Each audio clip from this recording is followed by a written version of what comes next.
దేశ రాజధాని ఢిల్లీలో స్కూల్స్ కి బాంబు బెదిరింపులు ఆగడం లేదు. వారం రోజుల్లో 4వ సారి స్కూల్స్ కి ఈమెయిల్ ద్వారా బాంబు బెదిరింపులు వచ్చాయి. ఒకటి కాదు, రెండు కాదు, ఏకంగా 20కి పైగా స్కూల్స్ కి బెదిరింపు ఈమెయిల్స్ వచ్చాయి. దీంతో స్కూల్ యాజమాన్యాలు, విద్యార్థులు, తల్లిదండ్రులు ఆందోళన చెందుతున్నారు. ఈ బెదిరింపు మెయిల్స్ తో అప్రమత్తమైన పోలీసులు బాంబ్ స్క్వాడ్, డాగ్ స్క్వాడ్ తో ఆయా పాఠశాలల వద్దకు చేరుకొని తనిఖీలు చేపట్టి ఫేక్ కాల్స్ అని నిర్ధారిస్తున్నారు. అయితే ఈ బాంబు బెదిరింపులు ఫేక్ అని పోలీసులు చెబుతున్నా ఇది ఎంతవరకు దారి తీస్తుందో అని పలువురు ఆందోళన చెందుతున్నారు. ఇంతకీ ఎక్కడి నుంచి ఈ మెయిల్స్ వస్తున్నాయి, ఎవరు పంపిస్తున్నారు అన్నది పోలీసులు సైతం గుర్తించలేకపోతున్నారు. మరోవైపు ఈ బెదిరింపులకు వెనుక జిహాద్ శక్తులు ఉన్నట్లు పలువురు అనుమానిస్తున్నారు. అదే కోణంలో పోలీసులు విచారణ చేస్తున్నట్లు సమాచారం. ఈ విషయంపై మరింత సమాచారం మా నేషనల్ బ్యూరో చీఫ్ కళ అందిస్తారు. కళ, చెప్పండి. షైదా, ఏదైతే ఢిల్లీలో ప్రతిరోజు కూడా మనకి ఉదయాన్నే ఒక బ్రేకింగ్ న్యూస్ అని చెప్పవచ్చు. దాదాపు స్కూల్స్కి సంబంధించినటువంటి వాటిలో బాంబు బెదిరింపు, అంటే బాంబులు ఉంచినట్లు కూడా ఒక బెదిరింపు మెయిల్ రావడము, లేదంటే ఒక కాల్ రావడం అన్నది కూడా పరిపాటి అవుతుంది. దాదాపు కొన్ని రోజుల నుంచి ఇదే జరుగుతుంది.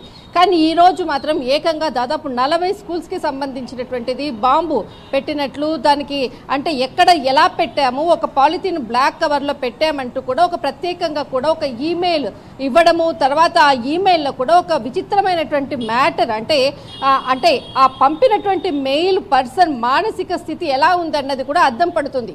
అయితే ముఖ్యంగా దాదాపు మనకు ఇక్కడ సెంట్రల్ ఢిల్లీ అనుకోవచ్చు, తర్వాత చాలా ప్రసిద్ధి అయినటువంటి ఇంటర్నేషనల్ స్కూల్స్ ఉండేటటువంటిది ఢిల్లీ రాజధాని. అంతేకాకుండా మనకు సిఆర్పిఎఫ్కి సంబంధించినటువంటి ఆర్మీ స్కూల్స్ గతంలో మనకు వారం రోజుల నుంచి కూడా ప్రత్యేకంగా కొన్ని స్కూల్స్కి కూడా బాంబు బెదిరింపులు ఉన్నటువంటి మెయిల్స్ రావడంతో ఒక్కసారిగా కూడా అంటే పిల్లలందరినీ కూడా, ఏదైతే స్కూల్స్లో ఉన్నటువంటి విద్యార్థులను అందరినీ కూడా ఖాళీ చేయించినటువంటి పరిస్థితి, వాళ్ళందరికీ కూడా వెంటనే పేరెంట్స్కి ఇన్ఫర్మేషన్ ఇవ్వడం అలాంటి గత 3 రోజుల నుంచి కూడా జరుగుతుంది.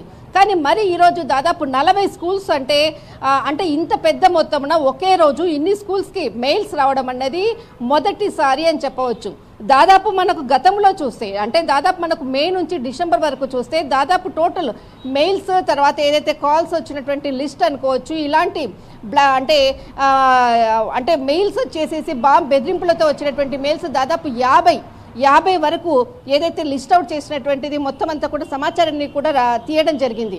మరొకసారి ఈరోజు ఏదైతే 40 స్కూల్స్లో బాంబ్ బెదిరింపు కాల్స్ రావడము, దానికి సంబంధించినటువంటి మెయిల్స్ దాదాపు మనకు సెంట్రల్ ఢిల్లీలో ఉన్నటువంటి ప్రత్యేకమైనటువంటి స్కూల్స్, తర్వాత ఇక్కడ మనకు 4 ముఖ్యమైనటువంటిది సెయింట్ థామస్ స్కూలు, తర్వాత Vasant Valley school, Mother's International school, Richmond schools, ఇదంతా కూడా మనకు వసంత్ విహార్, ద్వారకా, తర్వాత పశ్చిమ విహార్, సెంట్రల్కు ఉండేటటువంటి హై ప్రొఫైల్స్ ఉన్నటువంటి స్కూల్స్కు దీనికి ఎక్కువగా కాల్స్, మెసేజెస్ వస్తున్నటువంటిది మనం చూస్తూ ఉన్నాం. అయితే ఏదైతే మెయిల్ పెట్టినటువంటి వ్యక్తి ఒక విచిత్రమైనటువంటి మెసేజ్ కూడా పెట్టడం జరిగింది. మీలో నేను ప్రతి ఒక్కరిని కూడా ఈ ప్రపంచం నుంచి తరిమివేస్తాను. తల్లిదండ్రులు తమ లక్ష్యంకి ఏదైతే పిల్లల్ని పంపిస్తున్నారో వారి చివరిగా మృతదేహాలను మీరు చూడడానికి పాఠశాలలకు రావాలి. అప్పుడు సిచ్యువేషన్ని నేను చూసి సంతోషపడాలి. పేలుడు తర్వాత నేను ఆత్మహత్య చేసుకుంటాను అంటూ ఒక మెయిల్లో ఈ విధంగా రాయడం అన్నది, అంటే ఆ వ్యక్తి మెయిల్ చేసినటువంటి యొక్క మానసిక స్థితి ఎలా ఉంది అన్నది మాత్రము ఇక్కడ మనం ఖచ్చితంగా దీన్ని గుర్తించాలి.